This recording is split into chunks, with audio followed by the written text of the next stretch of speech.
Hello, എല്ലാവർക്കും ശ്രേയസിലേക്ക് സ്വാഗതം. അപ്പൊ ഇന്ന് ചെറിയൊരു കാര്യം പറയാൻ ഞാൻ വന്നിട്ടുള്ളൂ. നിങ്ങളൊരു വലിയ സാധനമായിരിക്കുന്നത് അല്ല കേട്ടോ. നിങ്ങളെപ്പോൾ ആ കാക്ക് കുഞ്ചു ചെറുപ്പം പ്രായത്തിൽ പറ്റുന്ന സംഭവം തന്നെയാണ് എനിക്കിപ്പോ പറ്റിയിട്ടുണ്ട്. അതുകൊണ്ടാണ് നിങ്ങൾ പറയാൻ വന്നു. ഞാൻ വലിയ കാറ്റോടൊന്നും കിടന്നു പോകുന്നില്ല, നേരെ അങ്ങ് പറഞ്ഞു വരാം. എന്താന്ന് വെച്ചാലേ, നിങ്ങൾ ചെറുപ്പത്തിലൊക്കെ സ്കൂളിലൊക്കെ പോകാറുണ്ടായിരുന്നല്ലോ. ആ ടൈമിൽ നമ്മൾ രാവിലെ നിങ്ങളുടെ ടൈമിൽ കിട്ടുമോ എന്നറിയത്തില്ല, ഞാൻ പറഞ്ഞതേ ഉള്ളൂ. നിങ്ങൾ രാവിലെ ടൈമിൽ സ്നാക്സ് ഒക്കെ നിങ്ങൾ കഴിക്കാറില്ലേ? അപ്പൊ പിള്ളേർ കഴിക്കും, ആരായാലും അത് കഴിച്ചു. അപ്പൊ കഴിക്കുന്ന ടൈമിൽ ആരായാലും എല്ലാവരും ഷെയർ ചെയ്താണ് കഴിക്കുന്നത്. അപ്പൊ എല്ലാം നമ്മൾ കൂടുതലായിട്ട് ഫുള്ളും കഴിക്കുന്നുണ്ട്. നമ്മൾ ഫുള്ളും കഴിക്കുന്ന ടൈമിൽ ഉച്ചയൊക്കെ ആകുമ്പോൾ ഒരു മണിയൊക്കെ ആകുമ്പോൾ നമ്മൾ പെട്ടെന്ന് വിശപ്പ് കയറി കഴിയുമ്പോൾ നമ്മൾ വിശപ്പ് ആരത്തില്ല, നമ്മൾ കഴിച്ച് കുറച്ചായിട്ട് നമ്മൾ കഴിക്കുന്നത്. അത്രയോ കഴിച്ച് കഴിയുമ്പോൾ നമുക്കാണെങ്കിൽ വിശപ്പ് പിന്നെ തുള്ളി കഴിയുന്നില്ല, ഇത്രയോ കഴിയത്തേ ഉള്ളൂ. നമ്മുടെ മിസ്സുമാർ പറയും, മിസ്സേ എനിക്ക് വയർ നിറഞ്ഞു മിസ്സേ. നമ്മുടെ വയർ നിറയത്തില്ല, കാരണം അത് സാൻസ് കഴിച്ചതിൻ്റെ ഇതാണ് നമ്മളുടെ വയറ്റിൽ കിടക്കുന്നത്.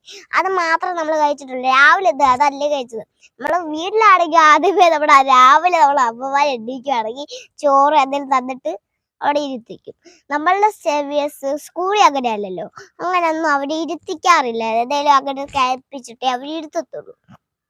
അപ്പൊ അതുകൊണ്ട് എനിക്ക് അങ്ങനെ പറ്റിയിട്ടുണ്ട്. അപ്പൊ ഞാൻ അങ്ങനെ ചെയ്യുന്ന ടൈം എനിക്ക് വൈകുന്നേരം ഒന്നും കഴിക്കത്തില്ലായിരുന്നു. പിന്നെ എൻ്റെ ബുദ്ധിയിൽ ട്രിക്ക് ഒതിച്ചു. നിങ്ങൾ ഞാൻ പറയാനാ വന്നത്. അപ്പം എന്താന്ന് വെച്ചാണല്ലോ, ട്രിക്കെന്ന് വെച്ച് കഴിഞ്ഞാൽ, ഞാൻ രാവിലെ നമ്മളെ അമ്മ ഓരോ സാൻസ് എനിക്ക് തന്നു വിടും.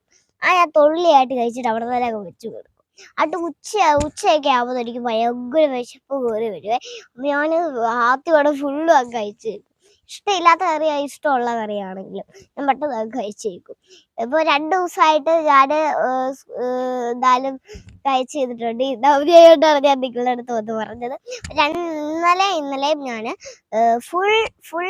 ഫുൾ ചോറ് ഞാൻ അമ്മ എത്രയാണ് ഇട്ടത് അത്ര ഞാൻ കഴിച്ചു.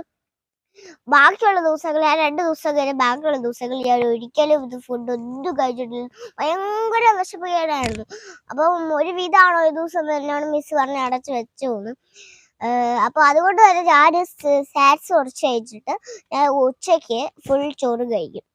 അപ്പം അതുകൊണ്ട് തന്നെ എനിക്ക് വിശപ്പ് ആദ്യം വരികയും ചെയ്യും. എനിക്ക് വിശപ്പ് നല്ല രീതിയിൽ വന്ന് ഇരിക്കുകയും ചെയ്യും.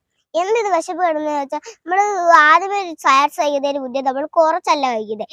വേറെ ഫ്രണ്ട്സ് കഴിക്കുന്നത് ഏതൊക്കെ എണ്ണ പൊരിയും ഇതുമൊക്കെയല്ലേ നമ്മൾ കഴിക്കുന്നത്. അപ്പം ഇതിൻ്റെ അകത്ത് ഏതാ ദഹനക്കേട്, ഏതാ ദഹനം ഉള്ളത് നമുക്ക് മനസ്സിലാവത്തില്ലല്ലോ. നമ്മൾ കുഞ്ഞു പിള്ളേരല്ലേ, അപ്പം നമുക്ക് മനസ്സിലാവാണ്ടാവും. അപ്പം നമ്മൾ ഏതാണെന്ന് വെച്ച് കഴിഞ്ഞാൽ അമ്മ പെട്ടെന്ന് നമ്മൾ ഫ്രണ്ട്സ് ആയതുകൊണ്ട് നമ്മൾ പെട്ടെന്ന് നമുക്ക് കഴിക്കും. മിസ് ചോദിക്കാനൊന്നും പോകത്തില്ല. അപ്പൊ അതുകൊണ്ടാണ് നമ്മൾ ദഹനം ഏതാണെന്ന് അറിഞ്ഞിട്ട് അത്രയും നിങ്ങൾ ചോദിച്ചിട്ട് ആരോടെങ്കിലും മിസ്സുമാരോട് ആരുടെയും ചോദിച്ചിട്ട് വേണം, ദഹനം ഉള്ളതാണോ മിസ്സേ ചോദിച്ചിട്ട് വേണം നിങ്ങൾ കഴിക്കാനോ. അല്ലെങ്കിൽ ദഹനക്കേട് കുറഞ്ഞു കഴിഞ്ഞാൽ നിങ്ങൾ ആരും ഉച്ചക്കത്തെ ചോറ് കഴിക്കത്തില്ല. കാരണം നമ്മുടെ മാതാപിതാക്കൾ അന്നിവിടെ ചോറ് എന്തൊരു സാധനമായിരിക്കും, നല്ല ടേസ്റ്റാണ്. ഞാൻ എപ്പോഴും കഴിക്കുന്നു. എൻ്റെ വല്യമ്മ ഉണ്ടാകുന്നത് അത് എനിക്ക് ഭയങ്കര ടേസ്റ്റാണ്. എൻ്റെ തൊലി കറി മാത്രം എനിക്ക് ഭയങ്കര ഇഷ്ടമാണ് കേട്ടോ. പിന്നെ അതുകൊണ്ട് പിന്നെ വൈകുന്നേരം രാവിലെ ഞാൻ കുറച്ചത് ഇത്രയും കഴിക്കത്തുള്ളൂ ഫുഡ്. അത് കഴിഞ്ഞിട്ട് ഞാൻ അങ്ങ് വെക്കും. ഇഷ്ടമില്ലാത്ത സാറ്റ് സലാഡ് ഞാൻ പിന്നെ കഴിച്ചിട്ടൊക്കെ വെക്കും. പിന്നെ ഉച്ചയ്ക്ക് ഞങ്ങൾ അത് കഴിക്കാൻ പോകത്തില്ല കേട്ടോ. അപ്പൊ എല്ലാവർക്കും ഇത്രയുള്ള എൻ്റെ വീഡിയോ. അപ്പൊ എല്ലാവർക്കും ബൈ ബൈ.